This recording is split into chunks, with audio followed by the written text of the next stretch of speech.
Hello students, welcome to my channel. This is Roshan Sir Max. My dear students,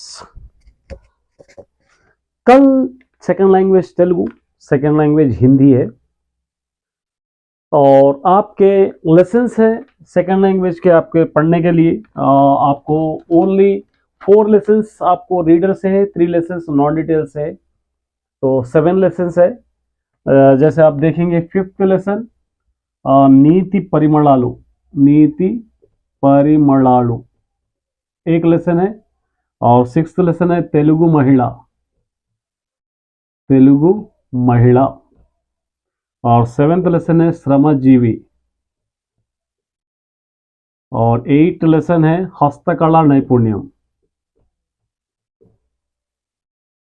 नैपुण्यम।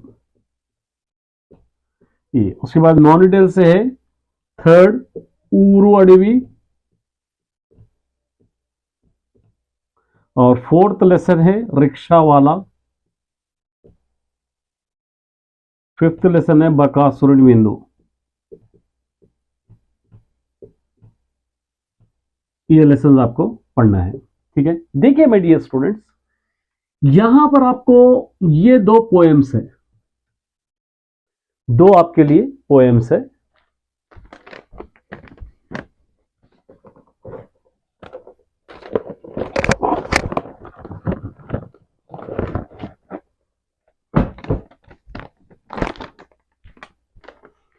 और 2 lesson है, ये दोनों lesson है आपके से 2 लेसन है। देखिए ये दोनों पोएम्स में से कौन सा 7th लेसन श्रमजीवी, 5th लेसन, ये दोनों में से आपको 2 आंसर्स आएंगे, 2 + 2 4 आंसर्स और लॉन्ग शॉर्ट आंसर्स।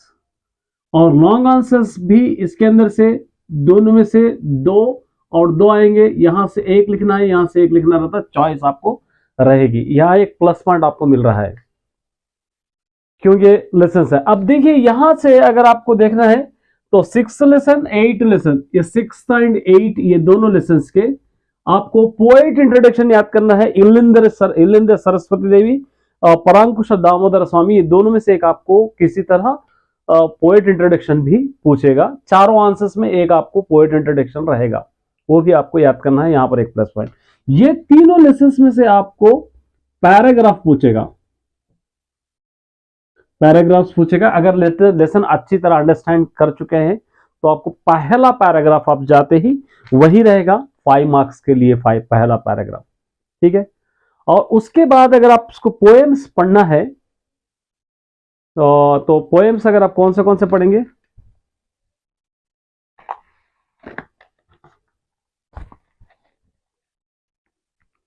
मैंने एक बार रीडर लेता हूं। देखिए पोएम्स अगर आपको पढ़ना है 5th लेसन में नोचिन तल्लिदंड्री की धनुभाव ओकड़े चालू, सेकंड पोएम एक इंपॉर्टेंट है आपके लिए, सेकंड पोएम। और एक 3rd पोएम इंपॉर्टेंट है सिरिगला वानी केडला जैसी, एक पोएम। और उसी तरह सत्यम बेपुड़ु तपनी एडला, ये 3 पोएम्स वेरी इंपॉर्टेंट है। अगर आपको टाइम मिलता है तो अल्पुड़ एपुड़ी एक 4 पढ़ के जाइए, एक पोएम, क्योंकि पोएम के 2 ऑप्शंस आपको दिए जाएंगे। एक पोएम स्क्रम्बल में दिया जाएगा या पोएम का भावम लिखो कहा जाएगा, एक नंबर 6 पे रहेगा और 7th 8 9 10 11 पे रहेगा आपको पैराग्राफ, अनसीन पैराग्राफ रहेगा, यहां पर आपको 10 मार्क्स देगा। उसी तरह 12 और 13 एक पोएम रहेगा और दूसरा भी पोएम हो सकता है, यहां पर आपको दे सकता है पोएम को कंप्लीट करने के लिए दे सकता है, या पोएम का भावम दे सकता है, या पोएम को स्क्रम्बल लिखने के रास्ते भी आपको दे सकता है, कोई भी ऑप्शन आपको दे सकता है। उसके बाद रहेंगे नेक्स्ट 14 15 16 17, यहां पर आपको शॉर्ट आंसर्स रहेंगे। तो यहां पर मैंने ऑलरेडी अपलोड कर दिया है वेरी इंपॉर्टेंट आंसर्स, वो आप पढ़कर जा सकते हैं चारों लेसन्स में से। उसके बाद लॉन्ग आंसर्स 2 रहेंगे, लॉन्ग आंसर्स भी आपको पढ़ना पड़ेगा। उसके बाद लास्ट सेक्शन में 3 आएंगे, लास्ट सेक्शन में पोस्टर, इनविटेशन और उसी तरह यहां पर स्टोरी राइटिंग आ सकती है या आ सकता है इंटरव्यू के लिए क्वेश्चंस, ये आ सकता है। तीनों में से एक आपको लिखना है, ये 8 मार्क्स देगा। इस टाइप का आपका पेपर रहेगा, समझ आ रहा। 4 लेसन है रीडर से, नॉन डिटेल से 3 लेसन है, ओनली 7 लेसन है आपको। ये 7 लेसन अच्छी तरह। आंसर्स आपको, शॉर्ट आंसर्स मैंने ऑलरेडी एक वीडियो में, सिंगल वीडियो में कंप्लीट अपलोड किया है। लॉन्ग आंसर्स भी वहां पर आपको मिलेंगे, वेरी इंपॉर्टेंट लॉन्ग आंसर्स है, वो भी आप याद करने की कोशिश कीजिए। फिर भी लॉन्ग आंसर्स अगर मैं आपको एक बार कहना चाहता हूं कि अगर लॉन्ग आंसर्स कौन से आपको आ सकते हैं, देखिए अच्छी तरह आप लिख लीजिए। 5th लेसन में శతక పద్యాల ద్వారా మనము అలవర్చుకున్న మంచి గుణాలేవి, लिख लीजिए आप। శతక పద్యాల ద్వారా మనం अलवर्चुकुन्न मंची गुणालेवी, एक हो सकता है लॉन्ग में। और उसी तरह नेक्स्ट 6th लेसन इल्लिंदर सरस्वती देवी, इसके अंदर से आपको తెలుగు వారి సంస్కృతి సంప్రదాయాల గురించి సొంత మాటల్లో రాయండి, एक आंसर इंपॉर्टेंट हो सकता है। उसके बाद श्रमजीवी में देखिए कनपड़ती वर्णिंచిన श्रमजीवी औन्नत्यम సొంత మాటల్లో రాయండి, ये भी एक इंपॉर्टेंट हो सकता है आंसर। उसके बाद हस्तकला नैपुण्यम 8 लेसन में एक है इंपॉर्टेंट, ये आपको याद करना है एक क्योंकि आपको एग्जाम में दे सकता है। పెంబర్తి కళాకారుల హస్తకళా నైపుణ్యాన్ని విశిష్టత మీ సొంత మాటల్లో రాయండి, ये 4 इंपॉर्टेंट है, आपको 2 लिखना है लॉन्ग। शॉर्ट आंसर्स मैंने अपलोड कर दिया है, एक बार मेरा सारे वीडियो आप देख लीजिए।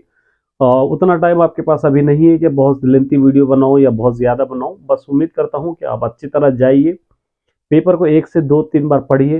और ऑब्जेक्टिव पार्ट भी 20 मार्क्स देगा, जिसके लिए मैं जो मीनिंग्स है वो सारे अपलोड करूँगा। अभी इसे 50% सिलेबस है, क्योंकि आपको एनुअल में एक कॉन्फिडेंस लेवल हाई करने वाला एग्जाम है। यहाँ पर अच्छी तरह लिखेंगे तो आपको एनुअल में खुद ब खुद आपका कॉन्फिडेंस हाई हो जाएगा। उम्मीद करता हूँ कि आप सभी अच्छा लिखेंगे, ग्रामेटिकल मिस्टेक्स नहीं हुए जैसा एक बार चेक कर लीजिए और आराम से लिखिए। बहुत ज़्यादा टाइम रहेगा एग्जाम्स के लिए, क्योंकि कहीं गड़बड़ी में या जल्दबाजी में ऐसा ना हो कि क्वेश्चंस आप मिस्टेक्स लिख दे, ग्रामेटिकल मिस्टेक्स कर दे, बहुत सारे कर दे। उम्मीद करता हूँ कि इस वीडियो के बाद आप अच्छी तरह लिखेंगे। कुछ डाउट है तो पूछिए, पेपर रिव्यू मैं तुरंत ही करूँगा, जैसा एग्जाम होता है उसके बाद रिव्यू करूँगा, आप अपने आंसर्स को चेक कर सकते हैं। लेकिन बस मैं चाहता हूँ कि बाद में चेक करने से बेहतर है पहले आप अपने एग्जाम्स को अच्छी तरह लिख कर आए। मैं समझता हूँ लैंग्वेज बैरियर है, लैंग्वेज समझने में थोड़ा आपको दिक्कत हो सकती है, लेकिन फिर भी तो हमको लिखना ही है, क्योंकि 10th क्लास का एक वन ऑफ द पार्ट है, तेलुगु सब्जेक्ट है। तो उम्मीद करता हूँ कि आप इस वीडियो के बाद इस चीज़ों को एक बार से 2 बार देख लीजिए और पढ़ने की कोशिश कीजिए। कुछ अगर कमी रहेगी तो नेक्स्ट एग्जाम के बाद हम कोशिश करेंगे कि कवर करेंगे।